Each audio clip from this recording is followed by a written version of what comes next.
Wojtek Kiermacza, Analizy.player. I'm very excited because a very special guest is here with me today. Straight from London, Mr. Azad Zangana, Senior European Economist and Strategist at Schroders. Good afternoon, sir. Good afternoon. If you don't mind, I would like to start with a riddle, okay? Let's try it. How many sheets of paper could be in this stack? I'm guessing maybe 585? Point for you. Let's just explain to our viewers that's how many it took both UK and EU to write down a Brexit deal.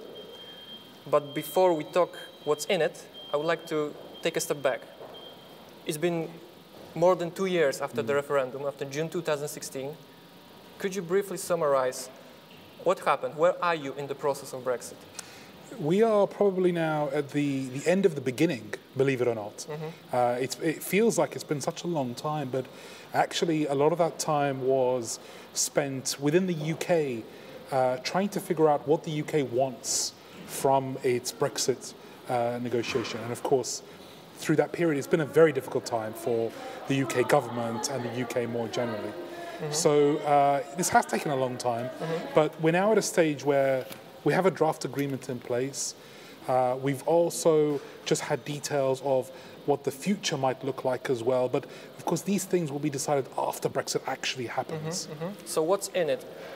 So what's in it is essentially covering 3 key areas for the withdrawal from the European Union. The first is the rights of individual citizens, whether they're allowed to stay, where they're allowed to live and remain working, where they've settled, of course, both UK citizens and EU citizens in the UK. Things like professional qualifications, are they going to be recognised? Are family members going to be able to visit? You know, all these things. Citizens' rights was the first and most important thing. The second thing was the cost of the UK leaving. These are the exit bill, as we call it. This will cover everything from future pension liabilities to existing investment commitments that they'd made. So this was all wrapped up in part of it.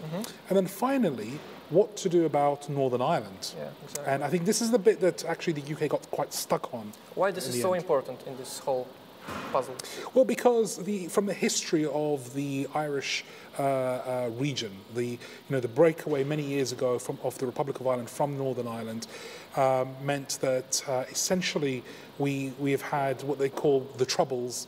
In reality, it was sort of like a guerrilla war going on between the separatists in Northern Ireland that want to rejoin with the Republic of Ireland, and then the nationalists the Unionists rather, that want to remain with the United Kingdom. So during Tony Blair's era, we struck the Good Friday Agreement, which basically said we are now going to have peace across the Northern Ireland.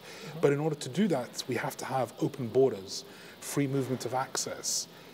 These, of course, are under threat from Brexit, because, of course, what Brexit means is there will be borders, there should be borders, there will be restrictions on movement. So in order to safeguard against this, quite a lot of time and effort has been spent trying to guarantee that this will not happen between Northern Ireland and the Republic of Ireland.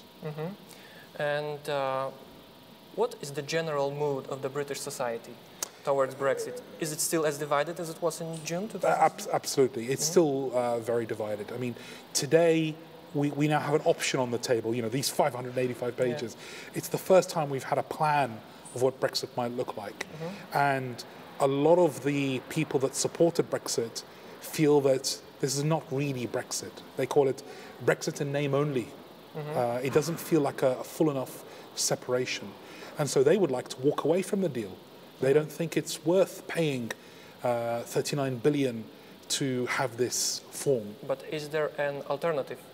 Well, not anymore, because we've run out of time. The reality is that this deal has to be approved before the end of this year, and that will then allow the other European parliaments enough time to ratify it in time for March 2019. We're out of time. There's no alternative. The only way you can have an alternative is if we have a change in government in the UK, but that looks very unlikely. And how about a second referendum? Also unlikely, because the government doesn't want it. In fact, the opposition doesn't want it either. There are people that are clearly calling for it. There's been big demonstrations in the UK demanding another referendum. And people see it as an option going forward, but in reality, I think it's very unlikely now. How does this whole volatility regarding Brexit affects the whole British economy? So the main impact has been seen with the currency. The British pound has depreciated very heavily on the back of the uncertainty around Brexit. And it's very clear, whenever there is a lot of talk about what we call a hard Brexit or no deal, the pound is very weak. But whenever the talk becomes softer, talking about future trade, the pound starts to strengthen. Now, with the pound depreciating so much, of course, it's driven up the cost of living for individuals. The cost of imports have gone up, the cost of fuel, the cost of food has gone up. At a time when wage growth was very average, in fact, probably even a little bit weak. So when you then compare it to the rise of costs of living, households had to cut back spending. They had to. They couldn't afford to keep spending as much as they were, and that caused household consumption to fall and growth more generally to fall. But I mean, just to give you an idea, before the Brexit referendum, the UK was the strongest economy in the G7. Now it's one of the weakest.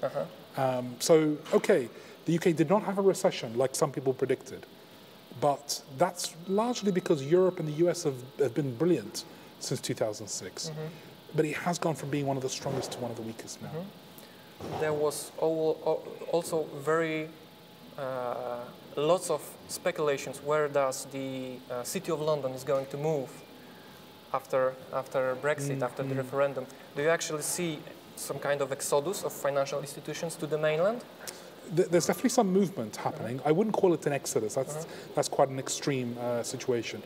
And it really depends on the type of institution. So, for example, it's been very well publicized that clearing houses, traders and markets will have to relocate some of their activity into the Eurozone. At the same time, investment banks, they cannot conduct mergers and acquisitions or initial public offerings being outside of the Euro, outside of the EU. So they're having to relocate some staff as well. But the good news for asset managers is actually they don't have an issue. As long as they have some kind of presence in mainland Europe, then there's no issue at all about doing business now. So that side of thing, I think, will stay in the UK. And because it will stay, the investment banks will have to also maintain quite a significant presence in London. London is not finished by any means as a financial city, but it will be hurt. It will be substantially hurt from Brexit. Okay, so let's just summarize. What's the most likely scenario now, and what's the worst case scenario, considering Brexit? Well, let me start with the worst case scenario because that's easy to put across.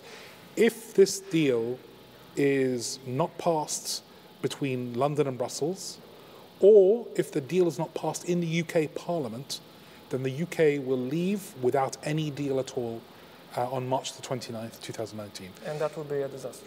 It will be the worst situation. Now, it's not the end of the world, but it's still very negative. It means the UK becomes the equivalent of Australia. No trade deal, very high tariffs, especially on agricultural goods and food. Free movement of labour will definitely end, but in addition, there'll be other restrictions on travel and also doing business.